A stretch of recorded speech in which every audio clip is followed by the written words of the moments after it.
नमस्कार मित्रों, मैं पंडित कैलाश चंद्र जोशी आपका स्वागत करता हूं अपने YouTube चैनल संस्कृति सीरीज में। मित्रों, आज मैं आपके साथ एक औषधि पादप जो लता रूप में है, बेल के रूप में है, अपराजिता, उसके विषय में आपसे बात करूंगा, चर्चा करूंगा। मित्रों, ये आप देख रहे हैं, यह अपराजिता है, यह अपराजिता है। और इस अपराजिता आप देखेंगे, ये नीले फूल वाली अपराजिता है।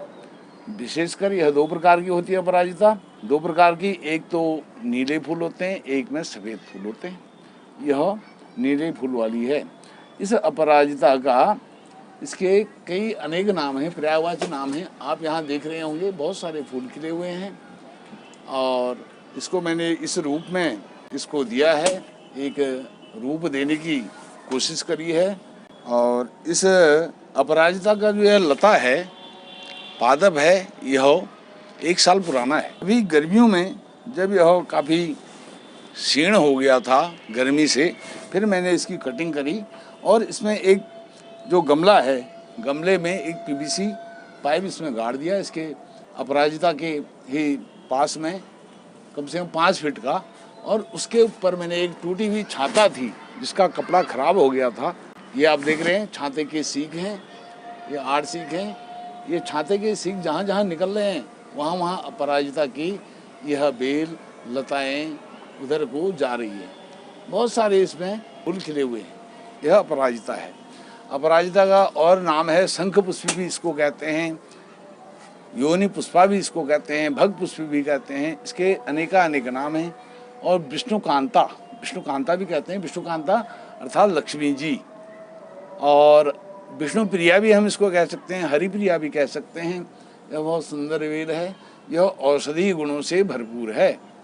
अद्भुत औषधि गुण इसके अंदर हैं। जो यह अपराजिता है, इसके जो बीज हैं, बीज ये इसके इस तरह से ये फलियाँ निकलती हैं, जैसे मटर की फलियाँ होती हैं, इस तरह से इसकी फलियाँ निकलती हैं। और इन फलियों के अंदर बीज होते हैं, जैसे कुल्थी के बीज होते हैं, गहत के बीज होते हैं, इस तरह से काले काले भूरे भूरे बीज होते हैं। और यह, यदि आपको अपराजिता पे पुष्प ज़्यादा चाहिए, फूल ज़्यादा चाहिए, तो आप इनकी फलियों को तोड़ते रहें और 2-4 फलियां आपको रख देनी चाहिए अगले साल, अगली बार इनके पादप को, लता को उगाने के लिए बीज के रूप में। और बाकी जो अनावश्यक हैं, 2-4 को छोड़ करिए, अनावश्यक फलियों को तोड़ते रहें। इससे क्या होगा, आपकी जो बेल है, लता है अपराजिता की, उस पर बहुत सारे पुष्प खिलेंगे, बहुत सारे। यहाँ आप देख रहे हैं, यहाँ खिले हुए हैं और कुछ जो कल खिले हुए थे वो मुरझा गए हैं। और यह अपराजिता के जो पुष्प हैं, यह डेली खिलते हैं। एक पुष्प एक ही दिन रहता है, सूर्यास्त के बाद रात्रि में यह मुरझा जाता है, बंद हो जाता है। अर्थात वह एक दिन की इसकी आयु सीमा है पुष्प की। तो इस तरह से मैंने इसको एक सेव देने की, एक आकार देने की, आकृति देने की कोशिश करी है। और इसको, जैसे मैंने बताया, शंख पुष्प भी कहते हैं।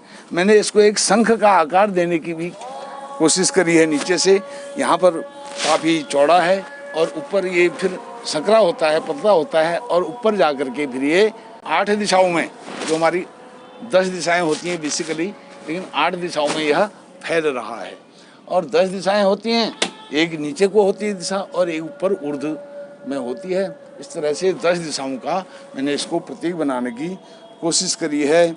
और जैसे मैंने बताया, इसके बीज जो हैं माइग्रेन के काम आते हैं और सिर दर्द में यह बहुत काम आते हैं और पाचन शक्ति को यह बढ़ाते हैं। अब ये जो अपराजिता का ये लता है, बेल है, इसका जो बायोलॉजिकल नाम है, वानस्पतिक नाम है, वह क्लाइटोरिया टर्नेसिया है। क्लाइरोटिया टर्नेटिया इसका नाम है, वानस्पतिक नाम। और इसको, जैसे मैंने आपको बताया, यह माइग्रेन में और सिर दर्द में काम आता है। और जो आंतों की सूजन है, आंतों की सूजन को दूर करने में भी यह काम आता है। और सिर दर्द, कान दर्द इसका बताते हैं कि इसकी जो जड़ है, जड़ को लेकर के एक धागे में बांध करके कान पर बांधा जाता है 3 दिन तक, और इससे कान का दर्द और दांत का दर्द उससे दूर होता है। इस प्रकार से इसके जो पत्ते हैं, पत्तों को पीस करके बारीक क्रीम जैसी बना करके, यदि कहीं पर घाव हैं, कटा है, फटा है शरीर में या जल गया है, उस घाव को धोने से यह जैसे डिटॉल का काम करता है और घाव में कभी कीड़े, जीवाणु, विषाणु नहीं होते हैं, वह इन्फेक्टिव नहीं होता है। इस तरह से इसके अनेक उपयोग हैं। और जो मैंने आपको इसके औषधीय गुण बताए, औषधीय गुण इसमें भरपूर हैं, औषधि गुणों से यह संपन्न है। लेकिन जो मैंने आपको इसके उपचार बताए, औषधि उपचार, आयुर्वेदिक औषधि उपचार, वह उपचार किसी आयुर्वेदाचार्य से राय परामर्श करके इसके औषधीय उपचारों को हमें करना चाहिए। और यह जो खूनी बवासीर है, खूनी बवासीर में भी यह काम आता है। और इसमें आप देख रहे हैं, यह अभी पूर्ण तरह से विकसित नहीं हुआ है। जो छाते के सीग हैं उनमें पूरी तरह से यह फैला नहीं है। अब जो अभी छाते के सीग आपको अलग अलग दिखाई दे रहे हैं, यह आने वाले 5 या 10 दिन में फिर से पूरी तरह से ये भर जाएंगे। इसकी लताओं से, इसकी बेल से। यह सुंदर पुष्प है, योनि पुष्पा इसका नाम है। तो इस तरह से इसके अनेक नाम हैं। इसका शास्त्रों में, वेदों में बड़ा वर्णन है। और यह जो पुष्प है, विष्णु भगवान, शंकर भगवान, लक्ष्मी जी को, देवी जी दुर्गा जी को बहुत प्रिय है। देवी जी को जैसे नवरात्र हैं, नवरात्र में यह देवी जी को चढ़ाना चाहिए। देवी जी का नाम, एक नाम जो है पर्यायवाची नाम, वह अपराजिता भी है। दक्षिणे चा पराजिता, देवी जी का जो कवच है, चंडी कवच, उसमें ऐसा आता है दक्षिणे चा पराजिता। तो अपराजिता देवी कवच में, शास्त्र में, पुराण में इसका वर्णन है। मित्रों, इस तरह से मैंने आपको एक दिव्य औषधीय गुणों से भरपूर, संपन्न और यह एक तरह से कहें कि यह खजाना है। और आध्यात्मिक दृष्टि से भी, औषधीय दृष्टि से भी इसका बहुत उपयोग है इस हमारे जीवन में। तो हमें अपने घर में यह अवश्य लगाना। छोटे छोटे भी पादप हो जाते हैं और उनको आप कहीं पर भी लगा सकते हैं। यह कम पानी में और ठीक ठाक रोशनी मिलनी चाहिए। इसको 5 से 6 घंटे की धूप इसको मिलनी चाहिए, तो यह बहुत अच्छा विकसित हो जाता है। इस तरह से मित्रों, आपने मुझे श्रवण किया इस विषय में, और आप इसका आनंद लीजिए और मेरे इस वीडियो को, इस ब्लॉग को लाइक करें और मेरी वीडियो को शेयर करें।